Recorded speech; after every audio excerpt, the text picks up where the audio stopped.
오늘 함께 보실 말씀은 로마서, 신약성경에 있는 로마서 8장 30절의 말씀입니다. 로마서 8장 30절. 우리 이 말씀을 한 목소리로 같이 읽도록 하겠습니다. 시작. 또 미리 정하신 그들을 또한 부르시고 부르신 그들을 또한 의롭다 하시고 의롭다 하신 그들을 또한 영화롭게 하셨느니라. 아멘. 오늘은 효과적 부르심에 따르는 칭의와 양자됨과 성화에 대해서 살펴보도록 하겠습니다. 내용이 31번부터 32번부터 35번까지 내용이 되는데 32번에서는 효과적 부르심에 따르는 유익, 칭의, 양자됨, 성화에 대해서 정의를 하고, 그리고 33문부터 세 가지는 이제 칭의란 무엇인가, 양자됨은 뭔가, 그리고 성화란 무엇인가, 그 내용을 다루고 있습니다. 먼저 32문을 보시면 효과적 부르심을 받은 자들은 금생에서 어떤 유익들에 참여합니까? 그랬는데 효과적으로 부르심을 받은 자들은 칭의, 양자됨, 성화, 그리고 금생에서 이것들에 동반되거나, 이것들이라는 것은 칭의, 양자됨, 성화죠. 이것들에 동반되거나 이것들로부터 나오는 여러 유익에 참여하게 된다. 그렇게 이야기를 했습니다. 지난 시간에 살펴봤던 내용이 성령께서 효과적 부르심으로써 세 가지를 이야기를 했습니다. 성령의 효과적 부르심으로써 우리의 죄와 비참함을 납득시키신다. 우리가 죄인됨을 알게 하신다. 우리 마음을 밝혀 그리스도를 알게 하신다. 그리스도를 알게 하시는 밝혀주심이 없으면 우리가 그리스도도 하나님도 알 수 없다는 이야기죠. 세 번째가 우리의 의지를 새롭게 하신다. 그 내용에 대해서 지난 시간에 살펴봤습니다. 이제 그 효과적 부르심으로 인해서 우리가 금생에 이 인생을 살아가면서 어떤 유익에 참여하게 되는지 이 세 가지를 살펴보려고 하는 겁니다. 칭의, 양자됨, 성화인데 그 먼저 33문을 함께 보도록 하겠습니다. 제가 읽고 여러분 답해 보도록 하겠습니다. 칭의란 무엇입니까?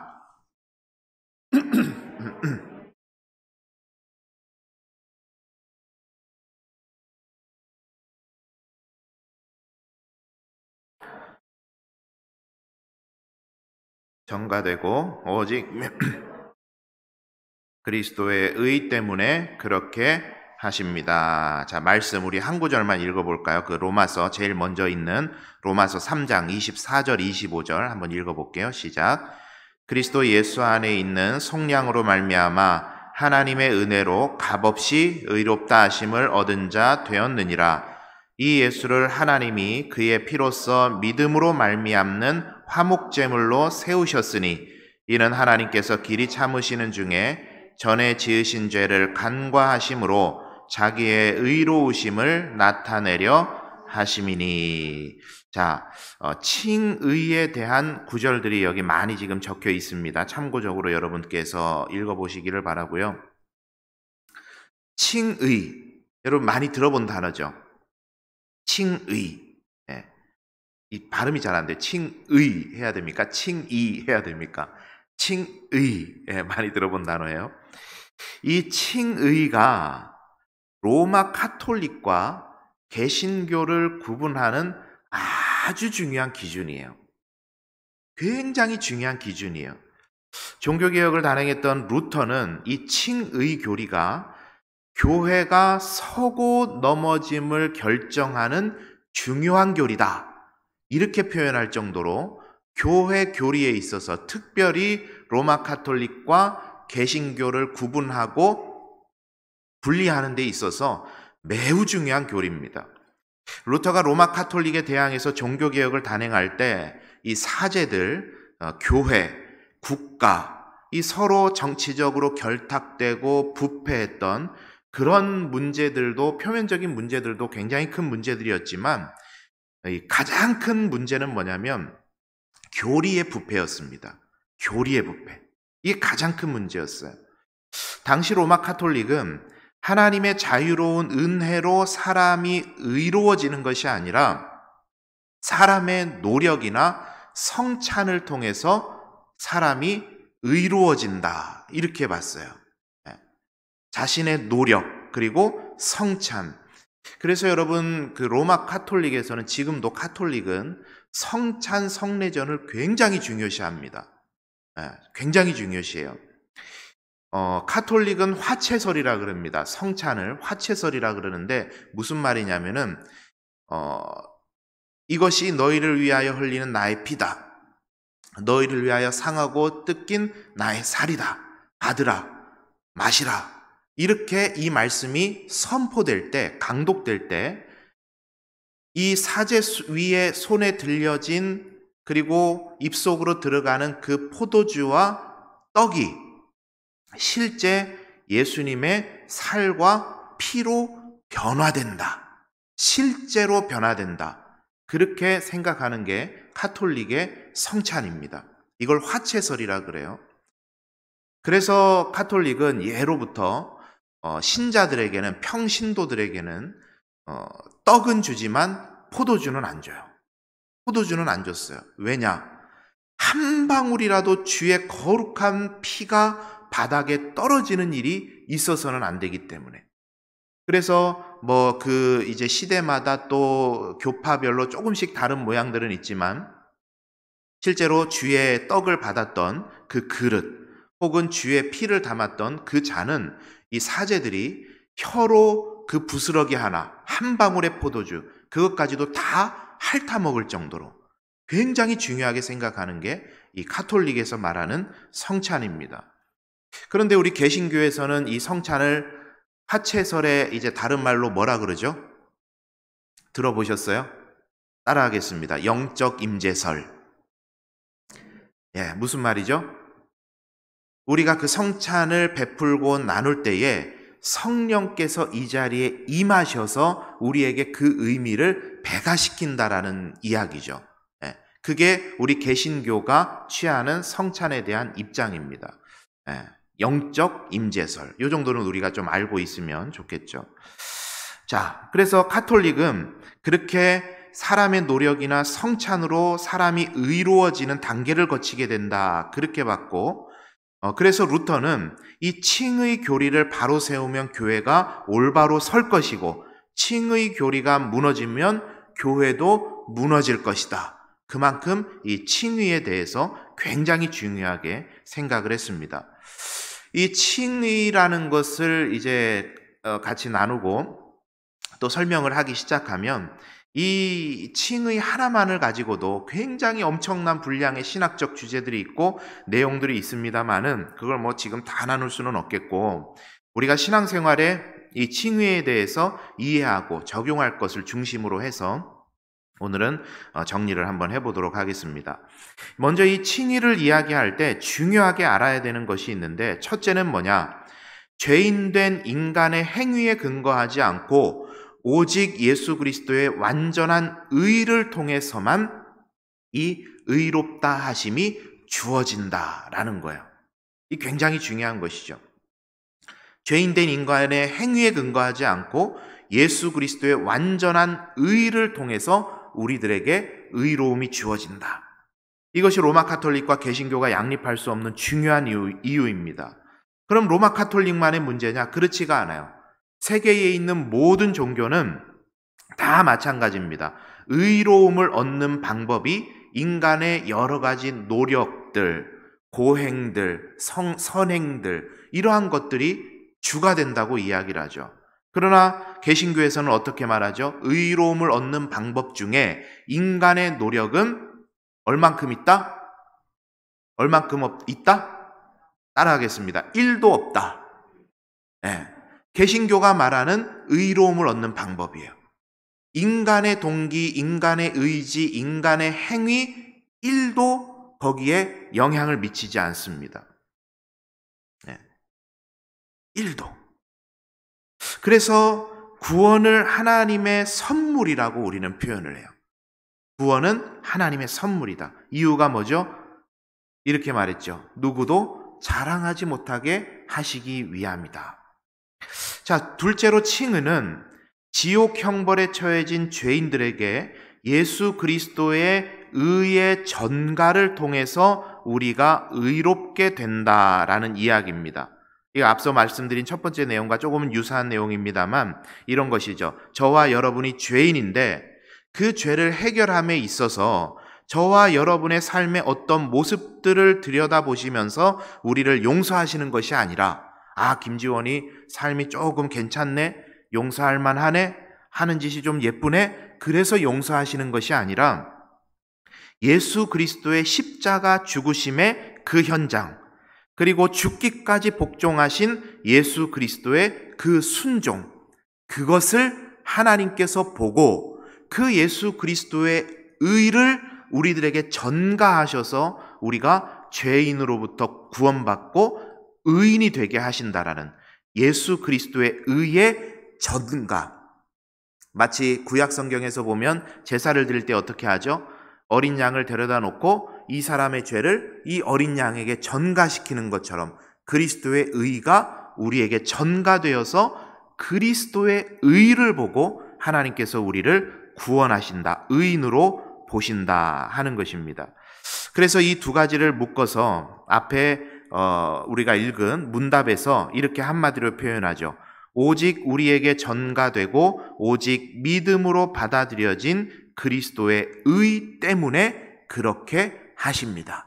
인간의 노력과 행위는 1도 없다. 오직 그리스도의 의를 보시고 하나님께서는 믿음으로 그것을 받아들이는 모든 이들을 의롭게 여기신다. 그것이 칭의 교리입니다. 간단하게 정리하면 그렇습니다. 그래서 여러분, 우리가 이 칭의라는 하나님께서 우리를 의롭다 하셨다라는 내용을 대하면서 우리는 항상 감사를 회복해야 됩니다. 뭘 회복해야 된다고요? 감사를 회복해야 돼요. 우리의 어떤 조건도 필요 없이 전적으로 하나님께서 주시는 의로움의 그 은혜, 그것 때문에 감사해야 돼요. 왜냐? 택함 받지 못했다면 여러분 어쩔 뻔하셨어요. 아찔한 상황 안 되겠어요, 여러분? 만약에 여러분 진짜로 하나님께서 여러분을 의롭게 여기시고 택해 주시지 않았다면 여러분 정말 아찔한 거 아닙니까, 그거? 조금은 다른 얘기지만 제가 경험했던 걸 한번 말씀을 드리겠습니다. 예전에 제가 아내와 함께 이스라엘 성지순례를 다녀왔습니다. 2014년도 1월 말, 2월 초 이렇게까지 해서 계획을 세우고 갔다 왔는데, 계획을 세우면서 제가 이집트의 시내산, 여기를 좀 가는 걸 동선으로 넣을까 말까 고민을 많이 했어요. 그런데 워낙에 이제 동선이 빠듯하고 멀고 또 해서 이번에는 시내산은 가지 말아야 되겠다 해서 제가 이제 시내산을 동선에서 제외를 했죠. 그런데 2014년 2월 4일 날 이집트 시내산에서 폭탄 테러로 한국인들이 사망하는 일이 벌어졌어요. 그 2월 4일 날 제가 예루살렘에 있었거든요. 2월 4일 날. 한국에 제가 들어와서 그 뉴스를 듣게 됐는데 머리가 쭉 뼈서더라고요. 자칫했다가는 내일이 될 수 있었다. 그 생각이 드는데 머리가 쭉 뼈서는 거야. 그리고 그 해에 제가 대학원에 가서 수업을 듣는데 함께 수업을 듣던 권사님 한 분이 계셨습니다. 근데 그 권사님이 하시는 이야기가 본인이 그 2월 4일에 시내산을 가셨대요. 시내산을 가서 그 팀이 시내산을 잘 보고 식당에 왔는데 한국인 관광객들이 있더래요.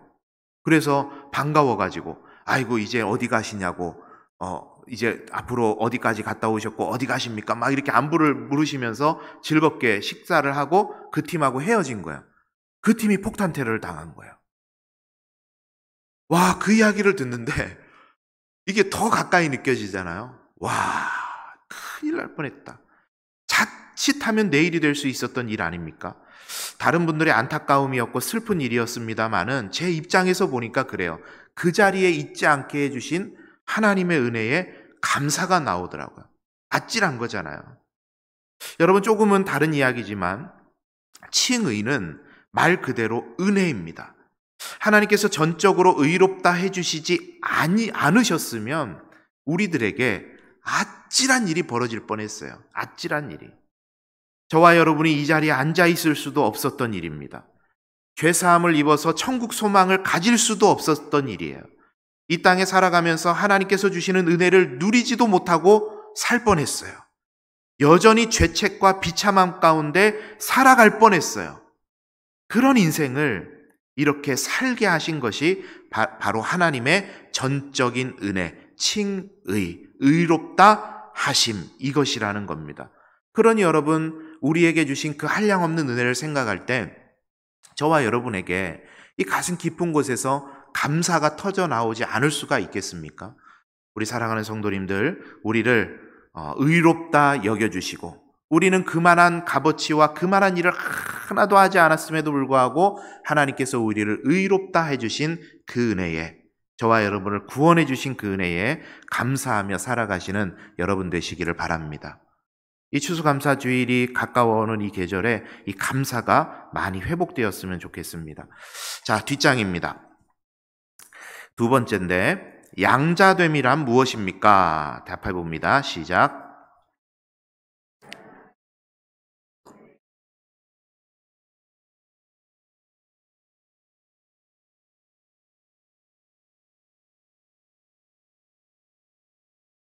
예, 요한복음 1장 12절 말씀 그 아래 적혀 있습니다. 요한복음 1장 12절 읽어봅니다. 시작. 영접하는 자, 곧 그 이름을 믿는 자들에게는 하나님의 자녀가 되는 권세를 주셨으니. 무엇을 주셨으니? 예, 하나님의 자녀가 되는 권세를 주셨다 그랬어요. 이게 양자됨이에요. 권세를 주셨다. 양자됨. 이렇게 한번 구분을 해보겠습니다. 칭의는 신분의 변화입니다. 칭의는 신분의 변화. 죄인을 의인으로 칭해 주신 사건이에요. 양자가 자녀가 아니었는데 자녀 되게 해주신 게 이 칭의입니다. 그러면 양자됨도 비슷한 거 아니냐? 이 양자됨이라는 것은 신분의 변화라고도 표현할 수 있지만 조금 더 나가서 양자됨은 신분의 변화로 인한 환경의 변화를 의미해요. 신분의 변화로 인한 환경의 변화. 자, 이렇게 한번 이해를 해볼게요. 칭의는 죄수가 출소하는 겁니다. 죄수였는데, 죄인이었는데 죄값을 치르고 자유인이 됐어요. 이게 칭의입니다. 그래서 이 칭의는 법적인 용어인데 쾅쾅쾅 도장을 찍어서 해방시켜줘서 이 죄수가 자유하게 된 것, 자유인이 된 것, 이게 칭의입니다. 자, 이 사람이 나왔어요. 자유인이 되었습니다. 그러면 여러분, 물론 전과 기록이라는 것은 남겠지만 현행법상에 이제 우리 살아가는 삶으로 치자면 이제 전과 기록이라는 건 남겠지만 이 사람은 감옥에서 나온 이후로 그 어떠한 제약이나 차별을 당하지 않고 이 세상에서 모든 국민들이 누릴 권리와 권한을 다 어떻게 해요? 누리면서 살아갈 수 있는 자격이 주어져요. 헌법은 그것을 명시하고 있죠. 어떠한 제약이나 어떠한 불이익이나 어떠한 차별도 당하지 않습니다. 그러니까 죄수에서 죄인이 된 것, 법적인 문서에 도장이 찍힌 것은 칭의이고, 양자됨은 자유인으로서 사회에서 누릴 수 있는 모든 혜택을 누릴 수 있게 된 것, 환경의 변화, 이것이 양자됨이다. 이렇게 생각을 해보시면 될 것 같아요. 그래서 이것을 조금 더 한번 이해하기 쉽게 이렇게도 한번 표현을 해보겠습니다. 여러분이 고아원에 있는 부모를 잃은 친구를 양자를 삼았어요. 양자를 삼았습니다. 최근에 막 양자 입양 자녀 막 이렇게 나쁘게 했던 거 입에도 담기 싫은 일들이 있어서 좀 그렇긴 합니다만, 여러분의 상식선에서 여러분의 선한 양심을 가지고 한번 생각을 해보세요. 입양을 하면 여러분 그걸로 끝이 납니까? 그렇지 않아요. 입양 부모는 그 입양 자녀를 잘 키우기 위해서 그 입양의 책임을 지기 위해서 노력을 하겠죠. 잘 해주기 위해서, 자녀로 잘 키우기 위해서. 그 노력으로 그 자녀가 누릴 수 있는 모든 것이 양자됨의 특권입니다. 그러니까 여러분, 인간 부모도 한 자녀를 낳아서 키우고 혹은 버려진 아이를 양자로 데려다가 키우게 될 때 내가 이 자녀한테 최선을 다해서 좋은 양질의 것을 먹이고 입히고 교육을 시키면서 이 자녀가 잘 자라날 수 있도록 최상의 뭐라 그럴까요? 서비스라는 말이 부적합할지 모르겠는데 그렇게 그걸 제공을 하는데 하물며 하나님은 어떠시겠느냐는 거예요. 좋은 것도 주시고 기쁜 일도 주시고 때로는 아들과 같이 징계도 마다하지 않으시고 교훈하시고 책망하시고 바르게 자라갈 수 있도록 하나님께서는 양자된 우리들에게 수많은 것들을 제공해 주신다라는 거예요. 그 제공되는 것을 누리는 것, 그것이 양자됨이다. 이렇게 설명을 할 수가 있습니다. 그 양자됨으로써 우리가 누리게 되는 특권들이 뭐가 있을까요, 여러분? 가장 대표적으로 따라하겠습니다. 기도응답의 특권. 이 양자됨의 굉장히 중요한 특권입니다. 기도하면 하나님이 응답하신다. 말씀을 보고 그 말씀을 깨달을 수 있는 것도 특권이에요. 입에서 감사가 끊이지 않을 수 있는 것도 특권입니다. 복음을 내 입술을 통해서 전하면 생명이 살아나는 것도 저와 여러분에게 자녀들에게 주신 특권이에요. 천국을 소망하며 오늘을 살 수 있는 것도 특권이고 그 천국에 생명 다하면 들어갈 수 있는 것도 자녀에게 주신 특권입니다. 병상에 누워서 코로나를 당하면서 어려운 일을 당하면서 하나님의 치유하심과 하나님의 회복하심과 하나님의 만져주심을 바라고 소원할 수 있는 것, 이것도 하나님께서 자녀된 우리들에게 주시는 특권입니다. 그 특권이 나열하자 보면 얼마나 많은지 몰라요. 여러분, 이것 또한 우리들에게 나오는 것은 그것에 대한 감사뿐인 거예요. 감사.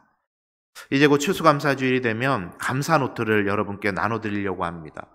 하루의 말씀을 보고 오늘 하루 나에게 있었던 감사의 일들을 한번 노트에 적어보면서 그렇게 추수감사주일을 우리가 맞이하려고 그래요. 그래서 여러분, 이런 특권 하나님께서 우리들에게 주셨음을 기억하시면서 그 특권 주심에 감사하며 살아가시는 우리 성도님들 다 되시기를 바랍니다. 이게 양자됨입니다. 그리고 마지막으로 우리 성화 한번 보도록 하겠습니다. 성화란 무엇입니까?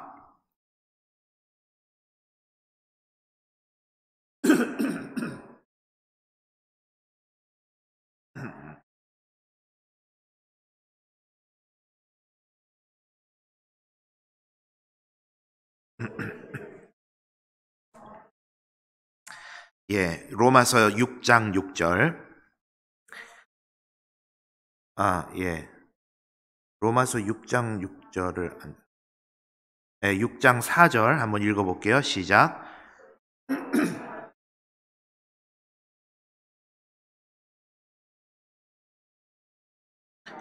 영광으로 말미암아 그리스도를 죽은 자 가운데서 살리심과 같이 우리로 또한 새 생명 가운데서 행하게 하려 함이라. 새 생명 가운데서 행하게 하려 함이라. 자, 여러분, 예수 믿고 좀 많이 변화되셨습니까, 여러분은? 본인한테 물어보면 이게 답을 잘 못하니까 우리 옆에 계시는 배우자분들께서 대답을 하자 그러면 또 시험 드시겠죠? 주변에서 볼 때 여러분 좀 변했다, 예수 믿고 좀 변했다, 그런 평가를 어째 들으시는지 모르겠어요. 저는 이제 21살 때 만나서 20년이 넘게 지금 교제도 하고 같이 살고 있는 사람이 저희 아내거든요. 아내가 말하길 이제 좀 변하고 있는 것 같다, 그렇게 이야기를 해요. 이제 조금.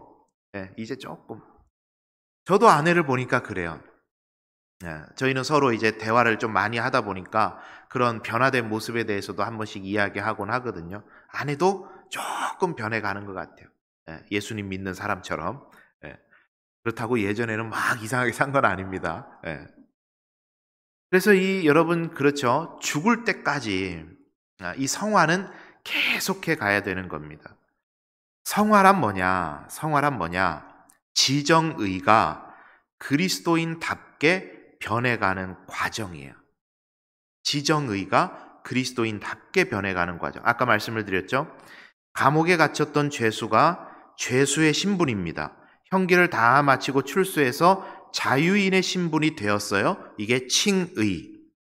자유인의 신분이 되니까 나에게 제공되는 많은 사회에서 나에게 주는 권리들이, 누릴 것들이 생깁니다. 이게 양자됨.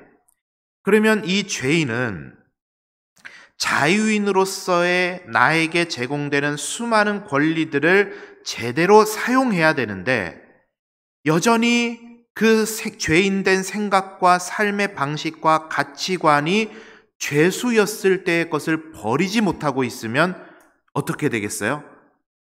재범을 할 확률이 많죠. 그죠? 무슨 말입니까? 기분 나쁘면 예전에는 주먹이 먼저 나갔어요.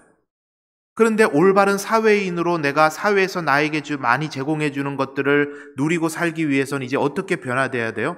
주먹이 먼저 나가기보다는 말과 대화와 타협과 이해가 먼저 돼야 되는 거죠. 저게 갖고 싶었어요.